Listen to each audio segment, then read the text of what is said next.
যে সংস্কার নিয়ে এতদিন ধরে আলাপ হলো, ঐকমত্য কমিশন এখন পর্যন্ত সে আলাপ চলছে, নির্বাচনের আগে আসলে এই সংস্কারটা যাতে সামনে স্থায়ী হয় সেটা নিশ্চিত করার পদ্ধতি নিয়ে তো এই মুহূর্তে বিতর্ক।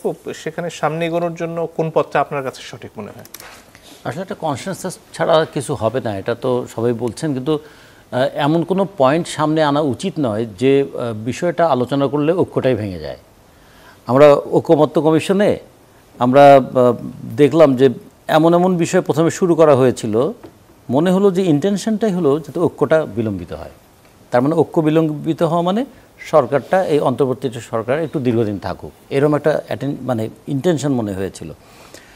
তারপরে ধরুন যে রাজনৈতিক দলগুলো, প্রত্যেকটা রাজনৈতিক দল তাদের নির্দিষ্ট কিছু এজেন্ডা আছে, সবাই সব বিষয়ে একমত হবেন এমন আশা করাও ভুল।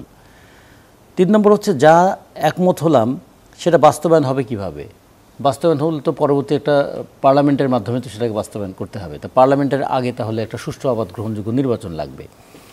সেই নির্বাচন করতে গেলে কি করা দরকার? ঐক্যমতটা যদি এ জায়গায় হতো যে হ্যাঁ আমরা এমন একটা নির্বাচনী ব্যবস্থা দাঁড় করাতে চাই যেখানে ক্ষমতাসীন দল নির্বাচনের প্রভাব বিস্তার করতে পারবে না, তার মানে নির্বাচনটা তত্ত্বাবধায়ক সরকারের অধীনে হবে।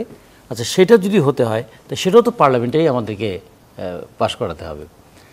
এখন যদি রাজনৈতিক দল হিসেবে আমরা পিআরের কথা বলছি, কিন্তু পিআরকেও যদি পাশ করাতে হয় এটা তো পার্লামেন্টে যেতে হবে।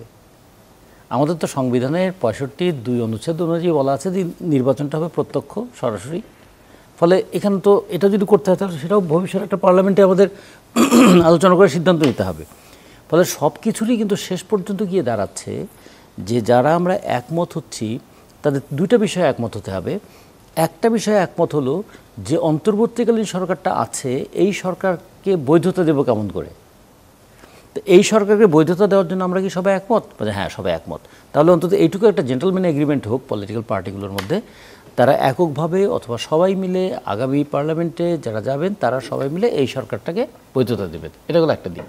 দ্বিতীয়ত হচ্ছে এরপরে বারবার যেন ওই দানবীয় চেহারা নিয়ে একটা সরকার দাঁড়াতে না পারে, তার জন্য কি কি পদক্ষেপ নেওয়া দরকার সে ব্যাপারে আমরা আলাপ আলোচনা করে যে জায়গাগুলোতে একমত হয়েছি সেগুলো যেন ভবিষ্যতে আমাদের কনস্টিটিউশনালি কোনটাকে অ্যাকসেপ্ট করানো যায়, কোনটা কনস্টিটিউশনাল ছাড়াও আমাদের যদি প্রশাসনিক নির্দেশে করা যায় সেগুলো আমরা কিভাবে করতে পারি সেগুলো ঠিক করা।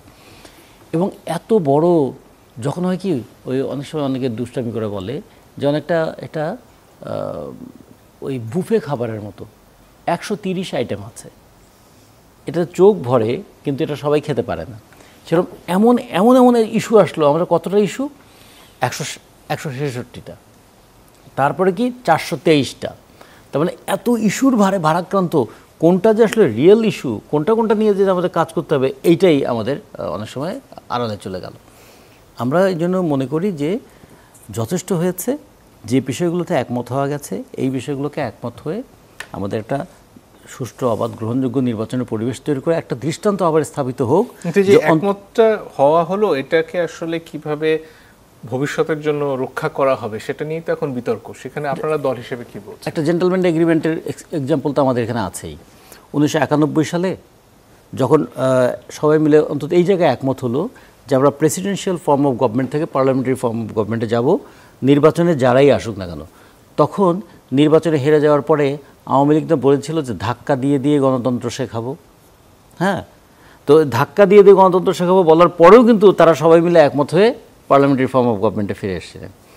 আবার শাহাবুদ্দিন সাহেব যে তিনি প্রধান বিচারপতি থেকে তিনি তত্ত্বাবধায়ক সরকারের প্রধান হয়েছিলেন, তিনি যে আবার প্রধান বিচারপতির জায়গায় ফিরে আসবেন বলেছিলেন, সেটাও সবাই মিলে একমত হয়েছিলেন।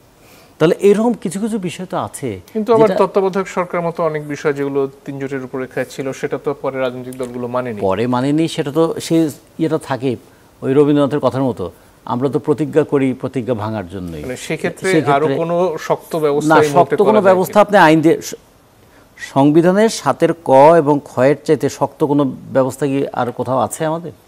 তাই সংবিধানের 7-এর এবং ক এবং খ এইটা কোথায় উড়ে গেল না? ফলে কাগজে কি আমি শক্ত লিখে রাখলাম এটার চেয়ে বড় কথা মানুষের মনন জগতে তার প্রভাবটা কি, এটার জন্য রাজনীতিটা কি। ফলে আমরা মনে করি রাজনীতিতে কিছু বিষয় থাকে একটা কনসেনসাস হিসেবে থাকে, কিছু থাকে কালচার হিসাবে, কিছু থাকে কনভেনশন হিসাবে, কিছু থাকে মানে কনস্টিটিউশন হিসাবে। তাহলে আমরা সবসময় কনস্টিটিউশনের উপরে এত বেশি জোর যেন না দেই যাতে করে কালচারটা, গণতান্ত্রিক সংস্কৃতিটা পিছনে পড়ে না যায়।